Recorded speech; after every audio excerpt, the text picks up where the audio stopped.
मोख जगे जन दासी बांधा मोख जगे जन दासी जा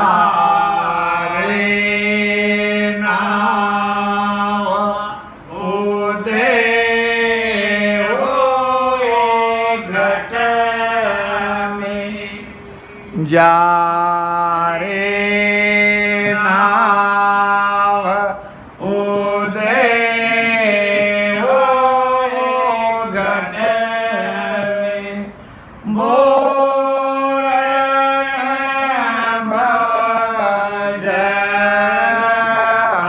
भजसी बांधा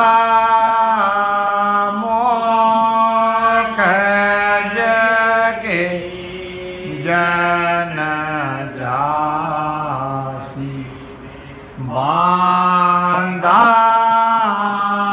मोख जगे जन दासी कुदरत कला नाव की जा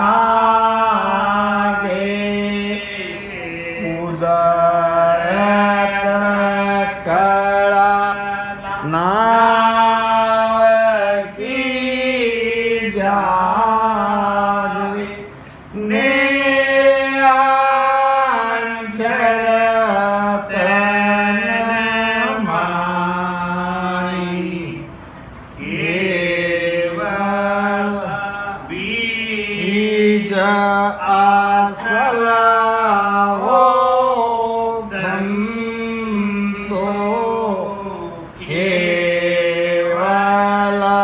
बीज आसल वो संतो और पावन काई रे बांधा मोख जगे जन दासी रे बांधा मोख जन दासी। पहले समझ लेंगे इसको। मोक्ष यानी क्या?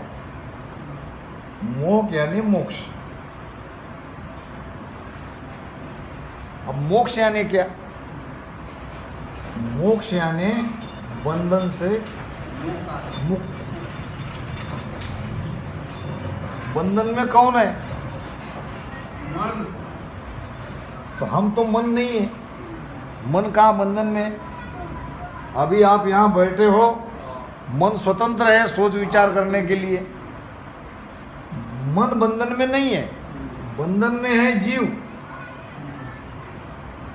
बंधन कौन सा? त्रिगुणी माया का। त्रिगुणी माया के बंधन में ये जीव बंधा है।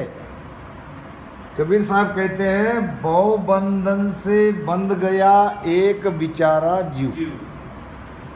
कौन बंधा है? जीव। अब जीव अगर बंधन मुक्त होगा तो कब होगा?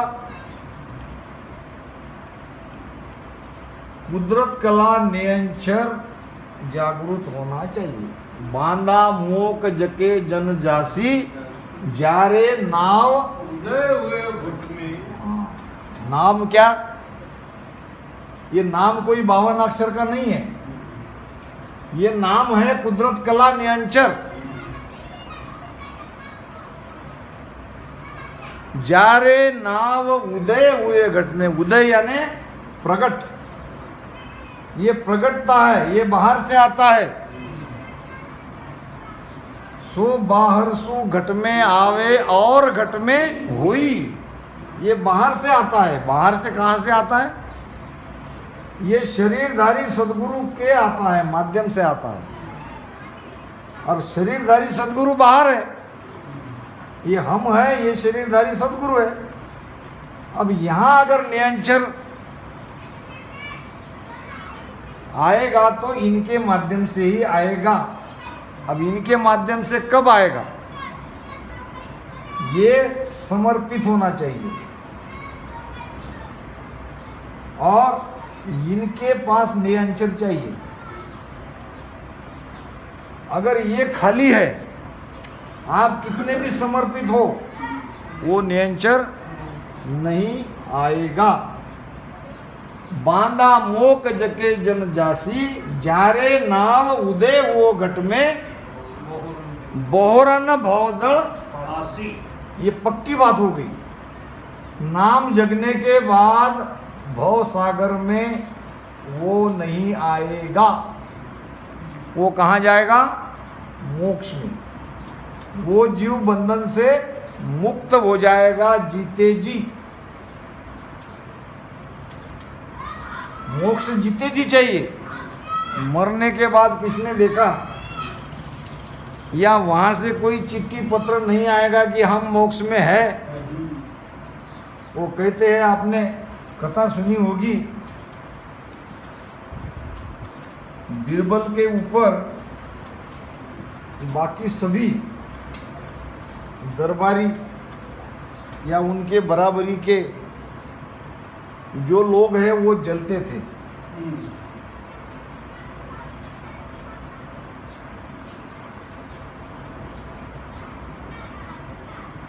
तो एक दिन उन्होंने एक नाई को पैसे देके बादशाह के पास भेजा। अब नाई ऐसे भी होशियार रहते हैं। बादशाह अकबर की दाढ़ी बनाते बनाते नाई रोने लगा। बादशाह ने कहा, क्यों रो रहे हो? तो नाई कहने लगा, आपके पिताजी की, बड़े बादशाह की मुझे याद आ रही है। उनकी भी दाढ़ी आपके दाढ़ी के जैसे ही थी।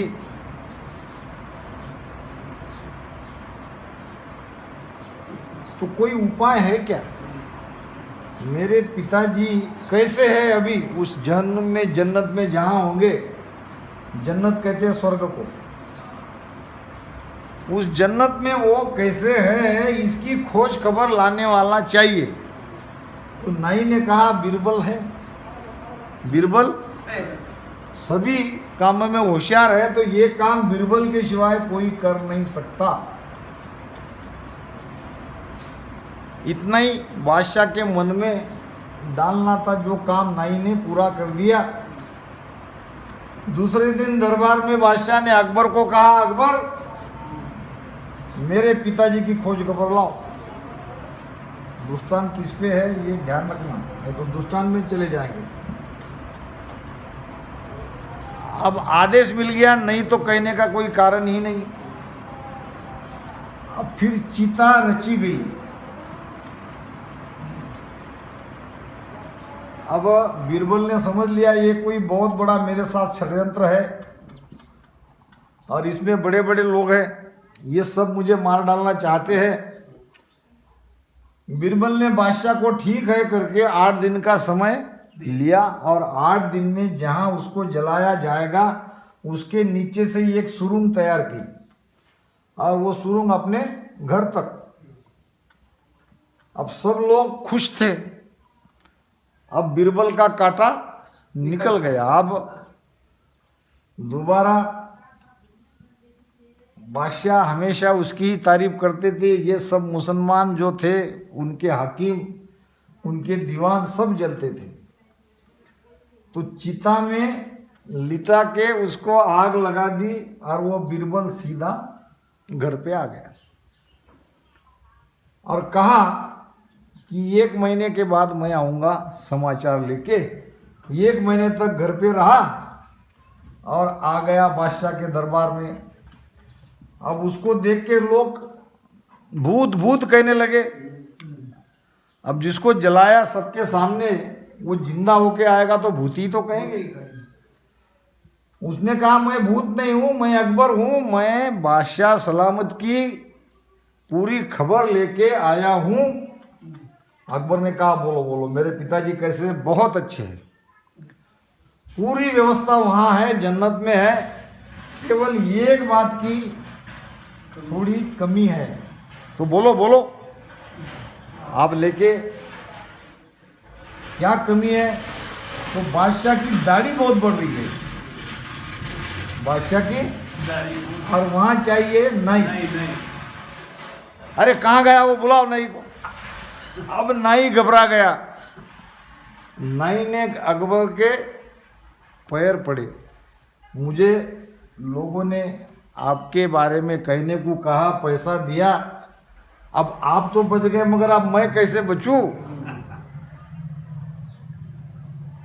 अकबर ने कहा दया आ गई उसको, तुम चिंता मत करो, जैसा मैं कहता हूं वैसा तुम करो, किसी को कहना नहीं, अगर कहोगे तो जिंदा तुमको जलाया जाएगा, अब मरता क्या नहीं करता। फिर नाई को भी अकबर ने वो उपाय बताया, तो दृष्टांत किस पे था याद नहीं। बांधा मोक जके जनजासी, जारे नाव उदय हुए घट में, भौरन भौजड़ आसी। आसी यानी आना, भवसागर में वो नहीं आएगा। कुदरत कला नाव की जागे, ने अंचर तनमाई, केवल बीज असल हो संतो। ये क्या है? केवल का बीज। बीज से क्या करते? हमारे पास अगर बीज आ गया, बीज से असंख्य बीज की प्राप्ति होती है। अगर एक आम की गुठली आपके पास है तो इसके असंख्य आम आप पैदा कर सकते हो। किसी भी वस्तु को पाना है तो उसका बीज चाहिए। अब केवल का बीज क्या है? केवल का बीज है नियंचर। केवल बीज असल वो संतो और उपावन। अब केवल यानी क्या?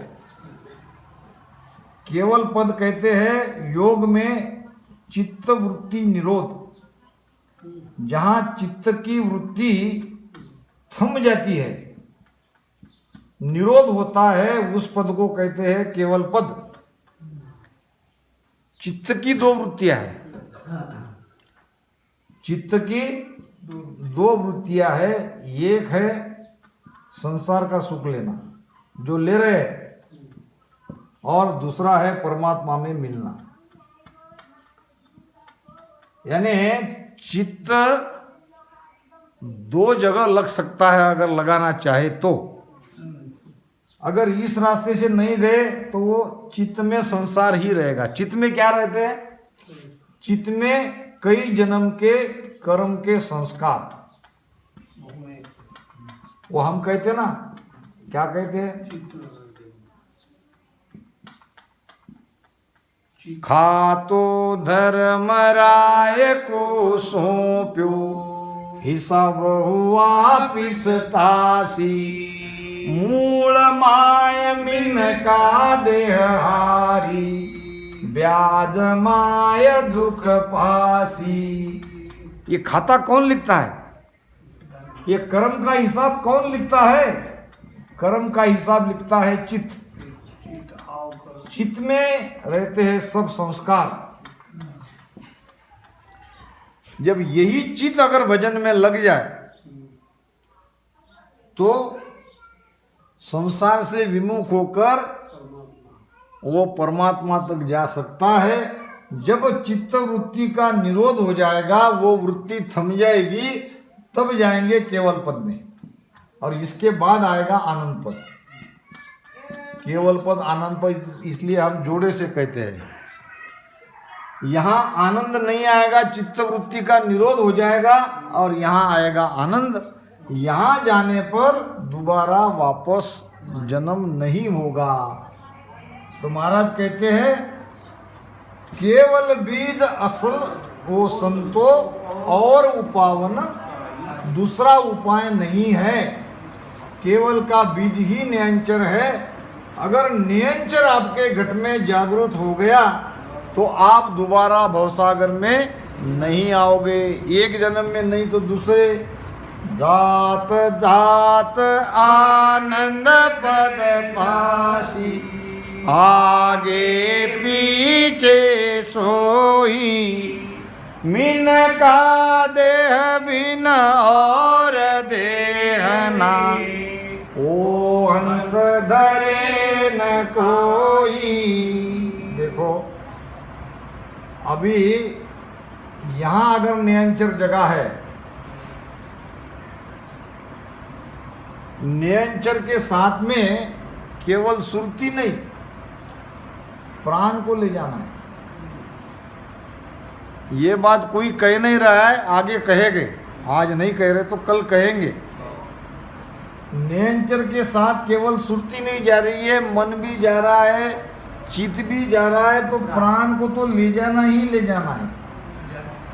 अब एक जन्म में ये प्राण 10वें द्वार तक नहीं जाता, बिरले का जाएगा, नहीं जाता ऐसी बात नहीं है। कठिनाइयां बहुत है, चढ़ाई का रास्ता है। तो अब ये नियंचर जग गया, उसका फल क्या मिलेगा? दूसरा जन्म आपको मिलेगा मनुष्य का। महाराज ने कहा है कि 2 तरह के हंस है। हंस कितने प्रकार के हैं? एक है नया और एक है पुराना। कैसे पहचानेंगे? के सुन जीव आगला मोसू सुनमो पासे आवे रे। आगला यानी पुराना, पुराना यानी ये नियंचर उसका जगा हुआ है। दर्शन करत नाव प्रकाश है। दर्शन यानी क्या? राम राम राम राम कहो, इतना ही कह दिया, वो जगा हुआ है, ये बताएगा। दर्शन करत नाव प्रकाश से रग रग तन सुख। अब इसमें शरीरधारी का कोई पराक्रम नहीं है। अगर उसे पुराना रामसनी मिला है तो अपने पूरब की कमाई से उसके अंदर में दोबारा वो जागृत हुआ नाम दोबारा आगे प्राण को चढ़ाने के लिए और जग गया। जगा हुआ था, मोक्ष में जाने के लिए उसको दूसरा शरीर मिला। यहां भी नहीं जाएगा तो उसको तीसरा शरीर मिलेगा। यहां भी नहीं जाएगा, चौथे में तो वो अमर लोक में जाएगा ही जाएगा। अब करना क्या है? आत्म का गुरु शिष्ट में ताके सन्मुख होय, ताके सिर नहीं खून रहे, ब्रह्म लग कहूँ तोय, ब्रह्म लग कहूँ तोय, जन्म ऊंचो घर पावे, बुद्ध प्रवीण धनपुर राव होए जग में आवे, सुख राम कहे फिर दोय जन्म, सुख पावे कहूँ तोय, आत्म का गुरु शिष्ट में ताके सन्मुख होय। क्या करना है? आत्म का गुरु। आत्म का गुरु यानी क्या? आत्मा तक ले जाने वाला गुरु। हमारी आत्मा ही परमात्मा है। कभी लेंगे आत्मसार को, पूरा आत्मसार 135 शाखा यहाँ पे हम प्रवचन करेंगे उसके ऊपर। आत्मा तक पहुंचाने वाले सदगुरु यानी जिसके पास नियंचर है। सृष्टि में अगर ऐसे सदगुरु है, इनके सन्मुख अगर हम हो गए तो खून नाम दोष, हमारे सारे दोष मिट जाएंगे। कहां तक? ब्रह्म तक जो बाधाएं थी सारी बाधाएं दूर हो जाएंगी। क्यों? कि हमारे अंदर नियंचर जगा और हम नियंचर जगाने वाले सदगुरु के सन्मुख हुए, उनको समर्पित हुए और उनकी कृपा से नियंचन हमारे अंदर जग गया और ये जन्म में हमारा प्राण 10वें द्वार के बाहर नहीं निकला। प्राण जाना चाहिए 10वें द्वार के बाहर, क्योंकि 9 द्वार से जाने वाला प्राणी है और 9 द्वार से जिसका प्राण जाएगा वो वापस संसार में आएगा। 9 द्वारा जगत सब जावे जाका वारन पारा, 10वें जाए उगाड़े कोई सोहे गुरु हमारा। वही सदगुरु है और वही सदगुरु पद में जाएंगे। तो 10वें द्वार को उगाड़ना है तो केवल सुरती शब्द यहाँ बाहर हम धुन सुन रहे हैं, केवल इतना कहने से 10वें द्वार के बाहर नहीं चले गए। मैं तो पूरे वीडियो में अगर किसी को शंका है तो मुझे प्रश्न करो, मैं तो बोलता हूँ। ये सब YouTube के माध्यम से संपूर्ण भारत में ये वीडियो जाते हैं। आप 10वें द्वार के बाहर धुन सुन रहे हो और धुन सुन रहे हो सूरत से, मगर सूरत तो वहां नहीं जाती। फिर आपका सुनना भी गलत है, आप भ्रमित हो। ये क्यों हो रहा है कि ये हमको बताया नहीं गया आज तक। प्राण को 10वें द्वार के बाहर निकालना है, क्योंकि 9 द्वार से जाने वाला प्राणी है। तो ये प्राण एक जन्म में नहीं जाता, इसलिए उसको दूसरा जन्म मिलता है। यहाँ भी वो प्राण 10वें द्वार के बाहर नहीं निकले तो फिर सुखराम कहे फिर 2 जन्म। अब ये सारे एक से एक बढ़िया जन्म है। इससे सुखी ये शरीर, इससे भी सुखी ये, इससे भी सुखी ये। माया का सुख भरपूर और भक्ति सदगुरु ढूंढने के लिए कहीं जाना नहीं पड़ेगा। ऐसे परिवार में उसका जन्म होगा कि जहाँ सब स्थिति अनुकूल रहेगी। अभी यहाँ काफी प्रतिकूल है। थोड़ी देर यहाँ बैठे तो हमको घर की फिक्र लग जाती है, क्योंकि स्थिति अनुकूल नहीं है। फिर भी हम कर रहे तो बहुत शूरवीर है, फिर भी भजन कर रहे हैं। तो ये है पुराने हंस के बारे में। नवा हंस परमोदु जाको बहुत दिन लागे। अब नए हंस को नियंचर जागरूक कराने के लिए ही बहुत दिन लगते हैं। क्यों? कि उनके अंदर भ्रम रहता है। उनका भ्रम सकड़ जब भागे नाव घट में जागे रे। तो इस प्रकार 2 प्रकार के हंस संसार में है। सदगुरु मैं उसे कहता हूं जिसके शरण में 20 शिष्य आए भजन करने वाले। ये 20 में से 18 के अंदर नाम जगा रहे हैं। 18 छोड़ो, 15 के अंदर जगा रहे हैं। 50-50 10 के अंदर जगा रहे हैं। 10 का समझेंगे कि कोई उसने सुना नहीं ठीक, नहीं तो 20 के 20 के नाम की जागृति करा सकते थे।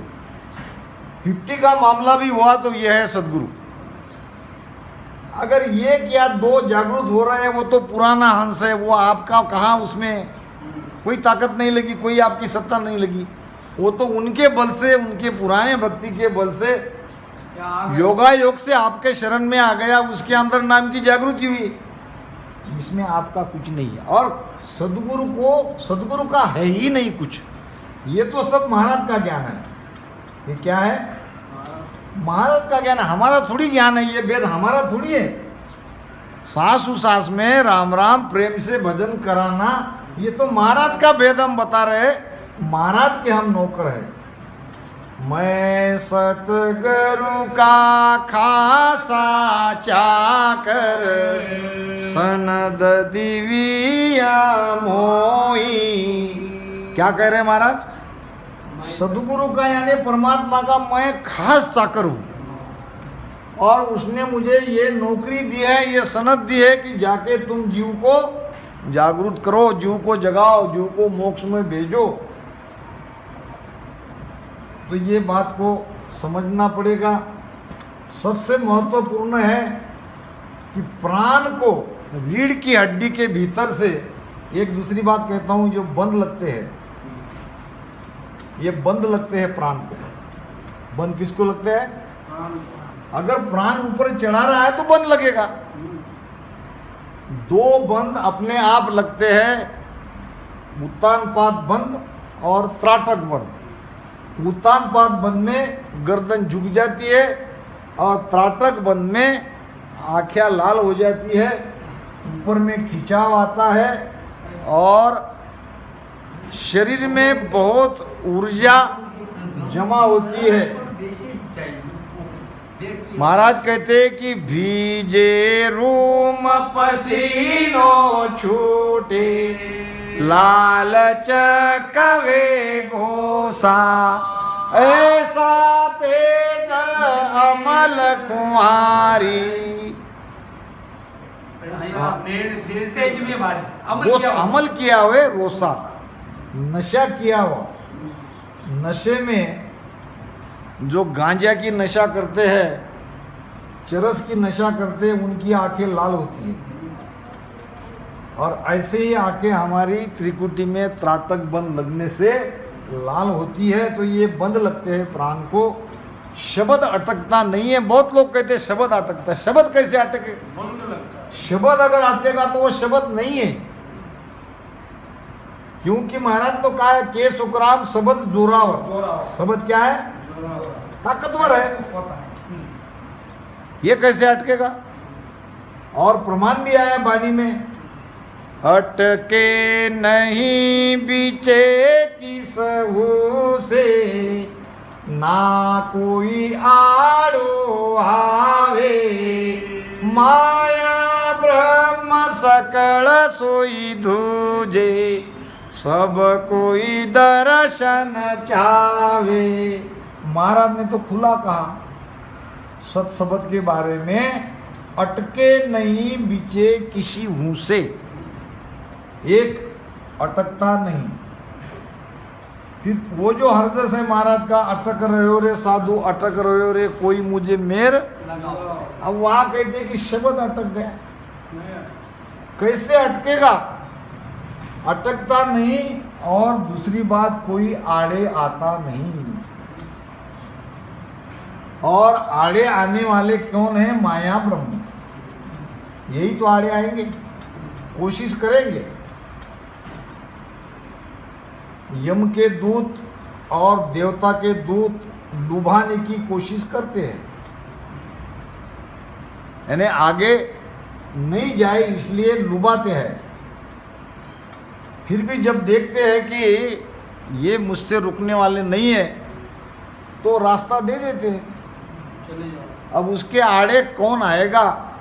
अटके नहीं बीचे किसी उसे, ना कोई आड़ो आवे, माया ब्रह्म सकल सोई धूजे।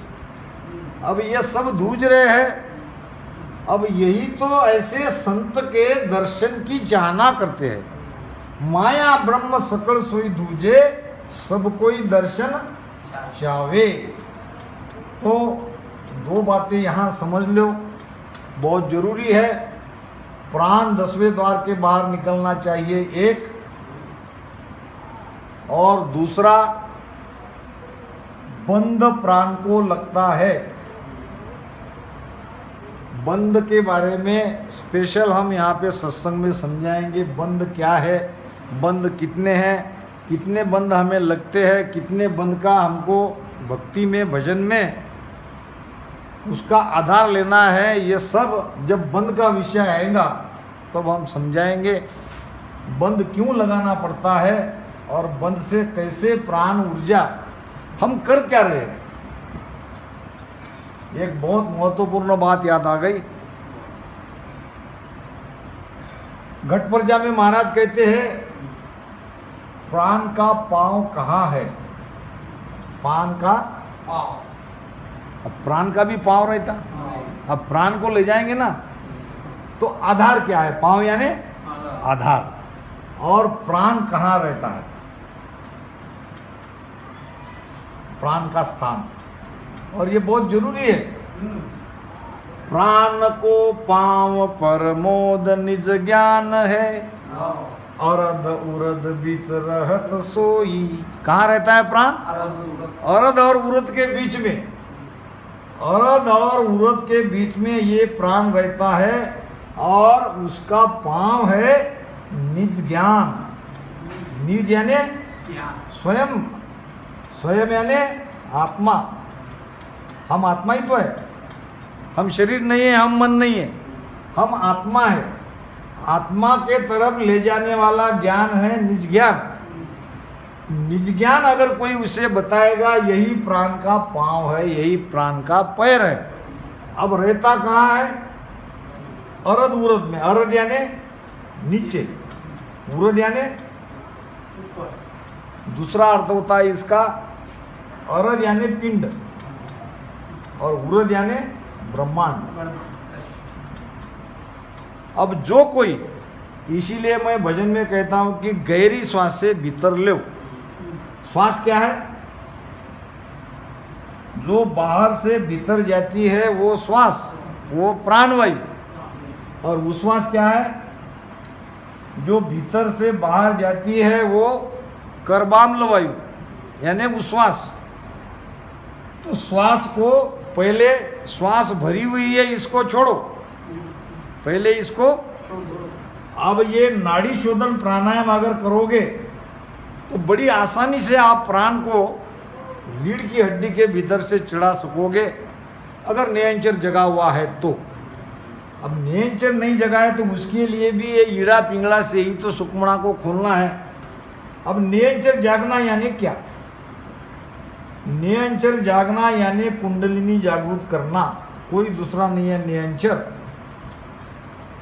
यही पार्वती को शिवजी ने कहा, जो सूक्ष्म वेद का ज्ञान है, जो अमरकंटक में कहा, यही ज्ञान कहा।